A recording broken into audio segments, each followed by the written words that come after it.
सोचिए, अगर एक मशीन की गलती से 160 मासूम बच्चियों की जान चली जाए तो?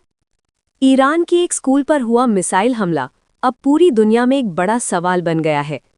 क्या ये सिर्फ एक युद्ध हमला था या फिर एक एआई एल्गोरिदम की खतरनाक गलती?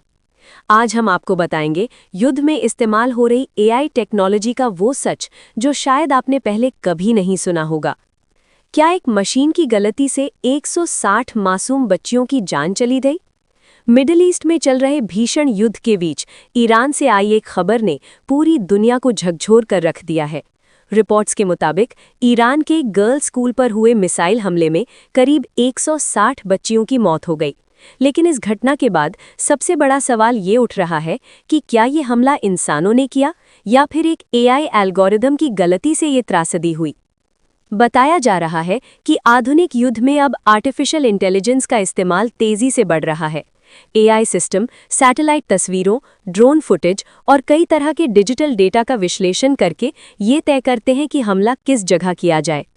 लेकिन विशेषज्ञों का कहना है कि अगर एआई को गलत या अधूरी जानकारी मिल जाए तो वो किसी भी जगह को गलती से सैन्य ठिकाना समझ सकता है, और यही गलती एक बड़े हादसे की वजह बन सकती है।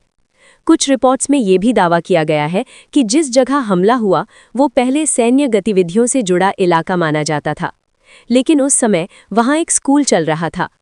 अगर ये सच है तो ये सवाल और भी गंभीर हो जाता है कि क्या अब युद्ध के फैसले मशीनों के हाथ में जा रहे हैं? संयुक्त राष्ट्र और कई अंतर्राष्ट्रीय संगठनों ने इस घटना की जांच की मांग की है। दुनिया भर के विशेषज्ञ चेतावनी दे रहे हैं कि अगर युद्ध में एआई को पूरी तरह खुली छूट दी गई तो आने वाले समय में ऐसी त्रासदियां और बढ़ सकती हैं, क्योंकि मशीनों के पास न इंसानी संवेदनाएं होती हैं और न ही वे ये समझ सकती हैं कि उनके फैसले से कितनी जिंदगियां खत्म हो सकती हैं। ईरान के इस स्कूल की घटना अब सिर्फ एक युद्ध की खबर नहीं रही, ये पूरी दुनिया के लिए एक गंभीर चेतावनी बन चुकी है। क्योंकि अगर युद्ध का नियंत्रण एल्गोरिदम और मशीनों के हाथ में चला गया तो अगली बार किस शहर, किस घर या किस स्कूल पर हमला होगा ये शायद कोई भी नहीं जान पाएगा। मिडिल ईस्ट में जंग हर घंटे और खतरनाक होती जा रही है। ईरान, अमेरिका और इजराइल के बीच चल रही इस लड़ाई ने पूरी दुनिया की चिंता बढ़ा दी है। सिर्फ 150 घंटों में सैकड़ों लोगों की मौत हो चुकी है और अरबों डॉलर का नुकसान हो गया है। लेकिन सबसे बड़ा सवाल ये है, क्या ये जंग अब और बड़ा रूप लेने वाली है? खामेनेई का विवादित पोस्ट। इस बीच ईरान के सर्वोच्च नेता अयातुल्ला अली खामेनेई के एक्स अकाउंट से एक बेहद तीखा बयान सामने आया है। पोस्ट में कहा गया, यहूदियों ने बहुत बड़ी गलती कर दी है। इस बयान को लेकर सोशल मीडिया पर जबरदस्त बहस छिड़ गई है। कई लोग इसे युद्ध को और भड़काने वाला बयान बता रहे हैं, जबकि ईरान के समर्थक इसे चेतावनी मान रहे हैं। जंग का टाइमलाइन। अगर हम इस जंग की टाइमलाइन देखें तो पिछले कुछ दिनों में हालात बेहद तेजी से बदले हैं। अमेरिका और इजराइल ने ईरान के कई सैन्य ठिकानों पर एयर स्ट्राइक की। इसके जवाब में ईरान ने भी मिसाइल और ड्रोन हमले शुरू कर दिए। खाड़ी क्षेत्र में कई जगह अलर्ट जारी कर दिया गया है और कई अंतर्राष्ट्रीय उड़ानें भी रद्द कर दी गई हैं। ट्रंप का अल्टीमेटम। इस बीच अमेरिकी राष्ट्रपति डोनाल्ड ट्रंप ने एक बड़ा बयान दिया है। उन्होंने साफ कहा है कि अब ईरान के साथ किसी तरह की बातचीत नहीं होगी। ट्रंप ने कहा, ईरान को बिना शर्त सरेंडर करना होगा, वरना हालात और खराब होंगे। ये बयान आने के बाद दुनिया भर के राजनीतिक विश्लेषक इसे बेहद खतरनाक संकेत मान रहे हैं।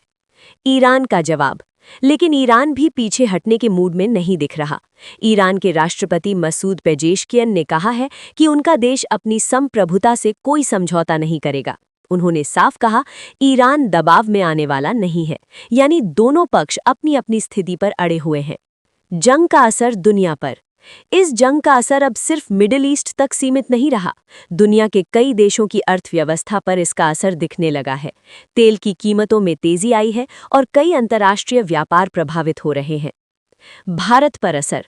भारत में भी इसका असर दिखाई देने लगा है।